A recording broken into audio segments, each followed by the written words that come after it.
Qu'est-ce qui te prend? Pourquoi tu chouines comme un petit bébé? Alors c'est ça, t'es russe? Ouais, je suis née en Russie, qu'est-ce que ça change? Putain, mais t'es qui?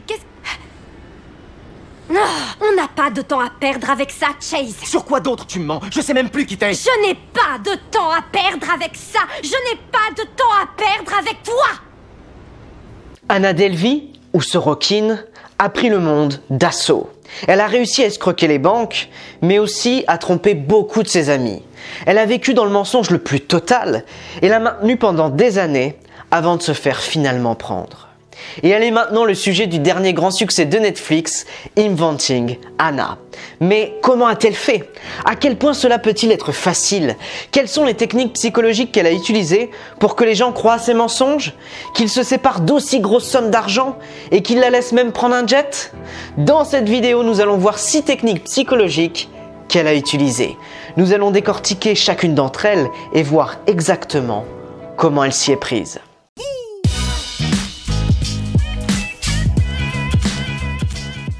Bienvenue, je suis Jimmy d'Attitude Alpha. Alors avant de vous révéler ces techniques psychologiques, si vous êtes intéressé par d'autres thèmes de ce type, par la manière dont vous pouvez obtenir un succès communicatif plus élevé sur le plan psychologique et sur le plan de la communication, pensez à vous abonner à la chaîne pour ne rien rater, à mettre un j'aime et bien sûr, si vous avez des questions, à me les poser en commentaire. Commençons tout de suite par la première technique psychologique, créer sa propre réalité. La première question que l'on peut se poser, c'est qui est Anna Delvey? Anna Delvey est vraiment Anna Sorokin. Elle est née en Russie et s'est ensuite rendue en Allemagne à l'adolescence. Au fil du temps, elle se construit sa propre personnalité et réalité en s'auto-persuadant d'être une riche héritière allemande nommée Anna Delvey et qui doit hériter de 60 millions de dollars. T'es sûr que ce plouc n'en a pas après ton compte en banque? Chase est l'une des seules personnes que j'ai rencontrées à ce jour qui n'a pas l'air de m'aimer pour mon argent. Faut qu'on prenne les billets. Oh non, je peux pas, moi. Mon père, il me fait la gueule en ce moment, alors... T'inquiète, je gère. Elle vit cette réalité de façon si ferme et indiscutable que les autres y croient. Ma famille est la famille Delvey. Ils travaillent dans le commerce d'antiquités, en Allemagne. Elle a un compte en fiducie. C'est tout ce que je sais. Elle est russe, son père est du genre plein aux as. Je crois qu'il bosse dans l'énergie solaire. Ils sont très riches. C'est ce qu'elle m'a dit. Voilà la situation. Sa famille avait en sa possession une toile impressionniste censée être vendue pour environ 42 millions quand Anna fêterait ses 25 ans. Et elle devait partager avec son frère le fruit de la vente. Si elle avait douté d'elle-même, les gens l'auraient remarqué et auraient commencé aussi à douter. Mais personne ne l'a fait. Au lieu de ça, ils l'ont laissé prendre des chambres d'hôtel entre 400 à 1700 $ la nuit. Le tarif est de 1700 la nuit. Et c'est même pas une suite. 1700 $ la nuit? Le séjour d'Anna a dû lui coûter une fortune. Et elle a payé. Oui, elle a payé jusqu'au moindre centime. Et a donné des billets de 100 en guise de pourboire. Elle a profité gratuitement d'un voyage en jet d'une valeur de 35 000 $. Mademoiselle Delvey! Mademoiselle Delvey! Mademoiselle Delvey! Quoi? Je suis désolée, votre virement n'est pas passé. Vérifiez votre système, j'ai fait le virement hier. Mais je n'ai pas le temps, j'ai des rendez-vous. Voyez ça avec Ron. Et elle a récupéré jusqu'à 200 000 $ d'une banque. Je veux vous prouver ma bonne foi et j'aimerais vous ouvrir un compte à City National Bank. Étant donné vos activités aux États-Unis, nous vous accordons une facilité de caisse à effet immédiat de 200 000 $ que vous pourrez retirer tout de suite. Et pour renforcer sa réalité « je suis riche », elle va même jusqu'à distribuer des pourboires de 100 $. Son nom? Delvey, Anna, tu verras, elle distribue des billets de 100. Bienvenue au Toit George, mademoiselle Delvey. Tenez. Elle a projeté cette richesse parce qu'il est possible qu'elle ait cru au fond d'elle-même qu'elle allait gagner beaucoup d'argent grâce à son projet de création d'une fondation, Anna Delvey. Et sa motivation était certainement que ah, si je porte ces vêtements chics, si je dépense cet argent, cela prouve maintenant à moi et à tous les autres que je ne suis pas cette personne pauvre. Mais elle trompe les gens. Pourquoi? Parce qu'elle donne une perception de la réalité qui est complètement fausse. Ces gens se disent peut-être « Ah oui, elle est vraiment riche, elle doit être bonne dans ce qu'elle fait », alors qu'en réalité, elle est très loin d'être riche. C'est une femme issue de la classe ouvrière, née en Russie, qui se fait passer pour une héritière allemande et qui dépense l'argent des banques ou de son petit copain Chase. Elle exploite également une caractéristique fondamentale de la nature humaine. La confiance.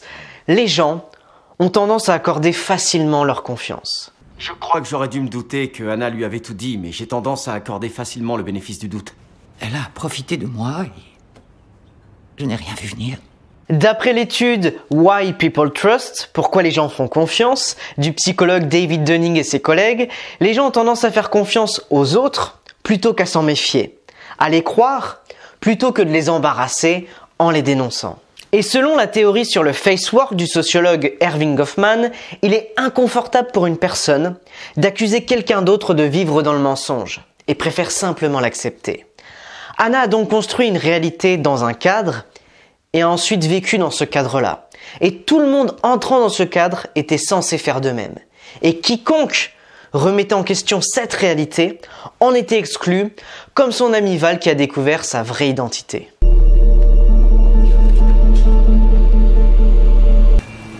Vous vous foutez de ma gueule, oh génial, les enfoirés. Je ne t'aurais jamais fait ça. Ou encore son petit ami, Chase. Dans la Est-ce réalité... que t'as oublié que je connais la vérité à ton sujet? J'ai vu ton passeport. Et si on parlait de toi? Tu mens à longueur de temps à propos de ton entreprise, à propos de ta famille. Tu passes ton temps à exagérer le moindre détail afin de créer ce personnage qui n'existe pas. Tu viens de l'Ohio. Ou alors, ces personnes étaient victimes d'une technique de manipulation psychologique appelée gaslighting. C'est la deuxième technique psychologique utilisée par Anna. Dans Inventing Anna, il y a une scène où Rachel rencontre Anna, la prend par surprise et lui demande de lui rendre son argent. Rachel est un peu émotif à propos de la perte de 62 000 $ et de l'effet que cela a eu sur sa vie. J'ai dit que je te rembourserai. Ça fait presque 3 mois, Anna. 3 mois, je sais que t'es mon amie et que tu veux pas me faire de mal, alors je t'en prie. Rends-moi ce que tu me dois, s'il te plaît, Anna. Pourquoi tu es aussi mélodramatique? On parle de gaslighting lorsque l'agresseur change ou tente de changer le récit de l'agressé si celui-ci commence à se poser des questions ou à riposter. Ici, Anna essaie de changer le récit dans l'esprit de Rachel de « mon argent a disparu et cela me bouleverse » à « ah, peut-être que je réagis de manière excessive, que ce n'est pas si grave. Si je suis dramatique, c'est de ma faute. » Un exemple régulier est celui d'Anna qui ne peut pas faire ses paiements, mais qui agit comme si l'autre personne était stupide de se demander si l'argent viendra. Bien sûr que ça viendra, elle est blindée. Tu refuses de nous donner un numéro de carte et aucun de tes moyens de paiement ne fonctionne. C'est moi qui ai payé pour notre dîner, je suis complètement fauchée, j'ai besoin de ce job et tes dettes dépassent les 30 000 $. Sois honnête avec moi. Tu es complètement folle, c'est quoi ce T'arrêtes cinéma? tout de suite. Cette technique de manipulation donne l'impression que c'est la victime ou l'abusé qui a tout faux. Je vous ai donné plusieurs moyens de paiement, c'est votre problème, pas le nôtre. Et pas seulement un peu faux, mais tellement faux qu'ils doivent être stupides. Qu'à ce que Mademoiselle Delvy paie tout ce qu'elle nous doit, toutes ses affaires sont confisquées. Est-ce que vous savez qui je suis? Je pourrais enterrer cet hôtel. Jeannot, je veux récupérer mes affaires. Vous nous devez 30 000 $. Oh, waouh! Je parie que vous vous sentez tout puissant dans votre minable et ridicule petit hôtel. Je souhaiterais réaliser une courte parenthèse ici. Quand Anna se retrouve dans des situations délicates et qu'elle n'a plus d'issue, elle va adopter un autre comportement. Lequel? Celui de victime. Dès le premier épisode de la série, elle utilise ce numéro avec la journaliste. Viviane, je vous assure que je n'ai absolument rien fait de mal. Je n'ai pas fait ce dont l'adjointe du procureur m'accuse. Cette histoire n'est qu'un monstrueux malentendu, je vous assure. Je ne devrais pas être ici. Je ne sais pas si je vais m'en sortir. Lorsque les gens ressentent un sentiment d'impuissance, de désespoir, ils veulent retrouver ce sentiment d'avoir du pouvoir, de l'espoir, ou d'être capable de maîtriser quelque chose qui n'est que naturel. Et c'est là que l'attrait de la victimisation entre en jeu. Anna? Val, je ne sais pas, je suis désolée, j'ai fait... Mon père, il a... pardon, je suis toute seule. Il m'a coupé les vivres. Ça lui arrive, il me coupe les vivres. Maintenant, laissez-moi faire une distinction très basique. Il y a une distinction entre être une victime et adopter une identité de victime. Il y a beaucoup de gens qui ont été gravement victimes dans leur vie et qui n'ont pas d'identité de victime. Il y a aussi beaucoup de gens qui n'ont pas vraiment vécu quelque chose d'extraordinaire, mais qui ont une identité de victime très forte. Être victime, c'est un conducteur ivre qui vous renverse, un assassin qui vous tire dessus, une agression, un patron qui fait du harcèlement moral. Mais c'est l'identité de victime que nous pouvons facilement créer qui devient un problème au fil du temps. Et Anna adopte stratégiquement cette identité de victime pour récupérer du pouvoir et manipuler les personnes compatissantes pour leur faire faire ce qu'elle veut. Et ils vont l'aider et prendre soin d'elle, répondre à tous ses caprices par peur que sa santé mentale se détériore, qu'elle se sente offensée ou blessée. Je suis avec un mec, il m'attend. Je suis désolée, mais il est hors de question que tu dormes ici ce soir. C'est juste que... Je crois que... J'ai juste un peu peur de rester toute seule. On sait jamais les choses qu'on peut faire quand on est dans cet état. Passons maintenant à la troisième technique psychologique, une bonne première impression. Nous avons tous entendu l'expression « la première impression compte ». D'après les études d'Alexander Todorov, professeur de psychologie sociale, qui a étudié les phénomènes de la première impression, notre cerveau décide en 1/10 de seconde si une personne est attirante et fiable ou pas. Nous avons donc moins d'1 seconde pour faire une première impression avec notre visage et seulement quelques secondes avec le langage corporel, la posture et les vêtements. Nous avons notamment abordé votre style vestimentaire qui semblait énormément varié d'une description à l'autre. D'après vous, comment c'est possible? Et Anna l'a bien compris, elle a utilisé beaucoup de ses vêtements pour s'intégrer. Cette gare, c'était parfaite. C'est le genre de personnes qui sont nées avec du goût. Et je ne parle pas de sens de la mode, non, je parle du goût, du vrai. Au début, elle avait beaucoup de pièces de mode qui allaient avec le monde artistique. Beaucoup de couleurs, de structures et de motifs différents. Et c'est très bien, parce que cela lui a permis d'être perçue comme quelqu'un qui travaille dans l'industrie de la mode. Mais quand elle a dû faire la transition vers le Wall Street de New York, qui est une culture très différente, elle a dû devenir plus conservatrice. Cette fille est maligne, elle a vite compris que l'habit faisait le moine. Qu'est-ce qu'elle a fait concrètement? Elle a d'abord atténué la couleur de ses vêtements. Ensuite, elle est passée de blonde à rousse, parce que cette couleur est beaucoup plus rare, ce qui la rend unique, et cette couleur-là est souvent associée à l'image d'une guerrière, au tempérament de feu. Elle a également structuré davantage son visage en y ajoutant des lunettes.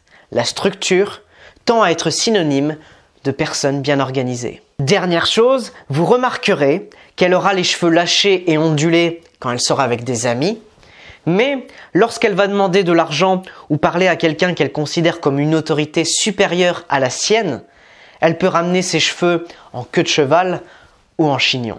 Dans la prochaine scène, elle va parler à la femme avec le plus d'autorité. Mais avant, elle a dû s'habiller comme cette personne-là, pour qu'elle puisse se dire « Oh, vous avez l'air de pouvoir être une de mes amies. » Ce sont mes lunettes. Non, les miennes. Vous êtes très... Merci. Anna porte un pantalon à rayures et cette femme porte une chemise à rayures. Et elles portent toutes les deux des boucles d'oreilles en forme de demi-cercle. Celles d'Anna sont peut-être un peu plus petites, mais elles ont un design similaire. Cela lui a permis d'activer la 4e technique psychologique, la preuve sociale. Si beaucoup de personnes apprécient quelque chose, alors d'autres vont encore plus l'apprécier.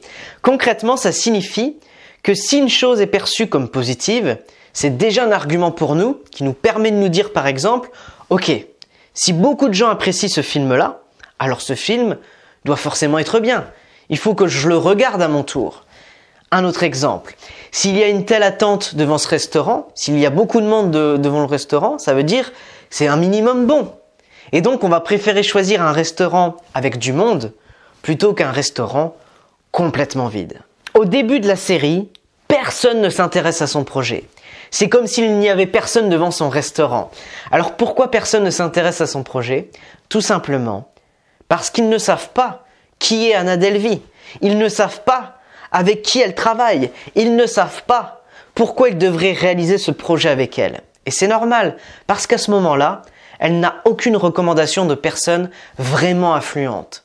Elle a donc besoin de preuves sociales. J'adore votre idée. Mon hésitation ne porte pas sur le projet en tant que tel. C'est plutôt que ce genre de business repose essentiellement sur la visibilité de ses fondateurs. Et je choisis avec qui je travaille en me basant sur une personnalité bien plus que sur des idées. Et en ce qui concerne ce point particulier... Je ne sais foutre rien de Anna Delvey. La preuve sociale est un excellent moyen de nous aider à réussir dans de nombreux domaines. Et la preuve sociale, on l'obtient à travers un témoignage, par le nombre de personnes qui nous suivent sur les réseaux sociaux, par la recommandation de personnes vraiment influentes. C'est juste qu'Anna Delvey, ce requin, l'a combiné avec des mensonges, de fausses déclarations et des principes de psychologie. La preuve sociale signifie qu'une fois que vous avez des gens à bord du train, il est plus facile d'en convaincre d'autres d'y monter. Anna obtient donc de la preuve sociale grâce à une femme qui a de l'autorité et qui parle en sa faveur. Vous allez rencontrer du monde. Michael, j'aimerais vous présenter Anna Delvey. Anna, Michael est l'un des plus jeunes galeristes du monde. Il a un goût tout à fait divin. Et voici Richie, l'un des chefs les plus raffinés du monde. Je mourrais si je ne pouvais aller au bout. Mesdames, voici Anna, ma protégée. Nous devons absolument soutenir les efforts des jeunes femmes entrepreneuses. Et ces personnes puissantes vont présenter Anna à d'autres personnes très influentes. C'est l'effet boule de neige. Cela influence positivement tous ceux qui connaissent ces personnes. J'aimerais te présenter mon amie Anna Delvey. Oh, mais nous nous sommes déjà vus, Anna. J'ignorais totalement que vous connaissiez Michael. oui, et Richie m'a parlé de votre projet. Il vous faut absolument un espace autour de son menu. Absolument. On n'arrête pas de m'appeler à propos de vous. J'ai eu mon ami Jodie Klein-Smith, j'ai eu Gabrielle Calatrava et même Sacha Thomas. On dirait que vous connaissez tout le monde. Même si Anna réussit à rassembler de la preuve sociale, elle est parfois démasquée par la vérité. Et rappelez-vous de ça. Quand le mensonge prend l'ascenseur, la vérité prend l'escalier. Et même si elle prend plus de temps, la vérité finit toujours par arriver. Donc Anna dit bien connaître quelqu'un alors qu'elle l'a juste rencontré une fois. Elle dit avoir embauché quelqu'un alors qu'elle l'a seulement approché.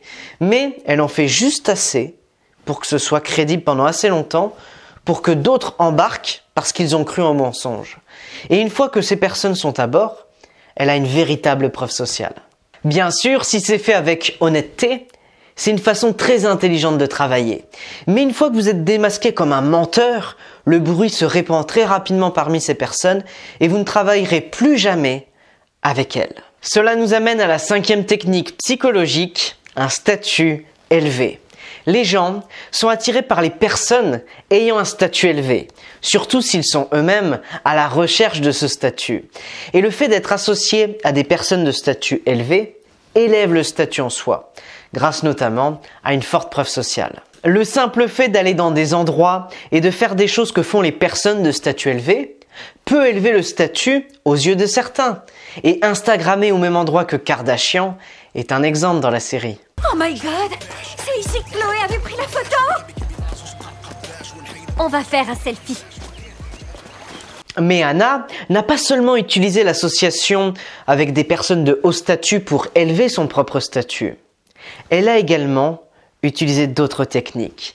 L'un des signes d'un statut élevé peut être le fait de porter des vêtements chers ou de marque. Et Anna a été énorme sur ce point jusqu'à sa comparution devant le tribunal. Un autre signe est la projection de richesse, comme nous l'avons vu avec les pourboires de 100 $, la location d'un jet privé, le fonds en fiducie de 60 millions de $ qui n'existait même pas, mais que les gens croyaient exister. Bien qu'issue de la classe ouvrière, Anna projette un statut élevé, ce qui attire les gens vers elle. Les gens riches l'aimaient parce qu'elle semblait avoir un capital social, les vrais capitalistes de la finance pensaient qu'ils gagneraient de l'argent avec elle, et même certains pensaient qu'ils deviendraient encore plus riches en l'épousant. Mais tout ça n'était que de la poudre aux yeux. Cela nous amène maintenant à la dernière technique psychologique qu'Anna a utilisée pour manipuler les autres, la réciprocité. On donne beaucoup, on reçoit beaucoup. Avez-vous déjà reçu un cadeau d'une autre personne? Si oui, qu'est-ce que vous avez ressenti à ce moment-là? Vous vous êtes peut-être senti redevable. Ça, c'est la réciprocité. Par exemple, une personne vous offre un coup à boire et vous vous sentez obligé de payer un verre à cette personne la prochaine fois. Pourquoi? Parce que nous sommes câblés pour vouloir retourner les faveurs et rembourser nos dettes. En bref, nous sommes câblés pour traiter les autres comme ils nous ont traités. Dans le cas d'Anna, elle a offert à ses amis des repas somptueux, des séances de coaching, de sorte que lorsque sa carte de crédit ne marche pas, les autres vont se sentir obligés de payer et de lui rendre l'appareil. Comme son ami Neve qui se sent obligé de payer l'addition. Mademoiselle, j'ai besoin d'une carte valide pour encaisser votre table. Je veux parler à votre manager. Je suis le manager. Je vais régler l'addition. Quoi? Non, Neve, non. C'est... Non, je vais le faire. Neve, c'est pas grave. Ne fais pas ça. T'inquiète, ça fait rien. C'est sûrement leur machine. Ou encore sa coach de payer un billet d'avion pour rentrer à New York. Mais je peux pas réserver de vol retour. Je te rembourserai. Oui, bien sûr, ma chérie, je m'en occupe tout de suite. Et lors d'un voyage au Maroc, son amie Rachel va jusqu'à donner sa carte de crédit professionnelle en garantie.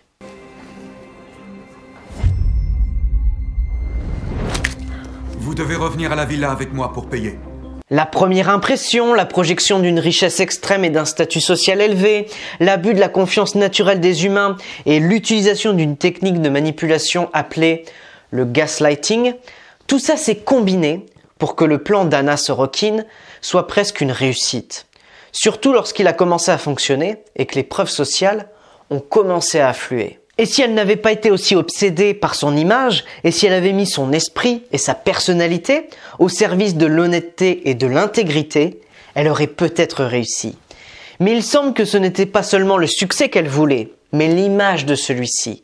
C'est le côté dangereux de la passion au travail, la passion obsessionnelle, qui l'a amené si près du but et finalement en prison. Mis à part le gaslighting, la plupart des principes psychologiques dans cette vidéo peuvent être utilisés à bon escient, tout comme ils peuvent être utilisés pour la manipulation.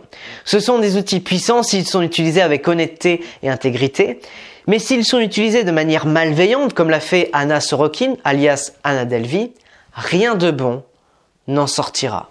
Maintenant, si vous souhaitez passer à un niveau supérieur dans votre communication et construire une confiance solide à la fois intérieure et extérieure, cliquez sur le lien dans la description de la vidéo pour recevoir votre guide Harvey Specter.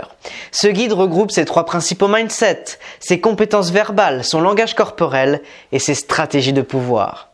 Je vous souhaite une excellente journée et beaucoup de succès dans votre communication.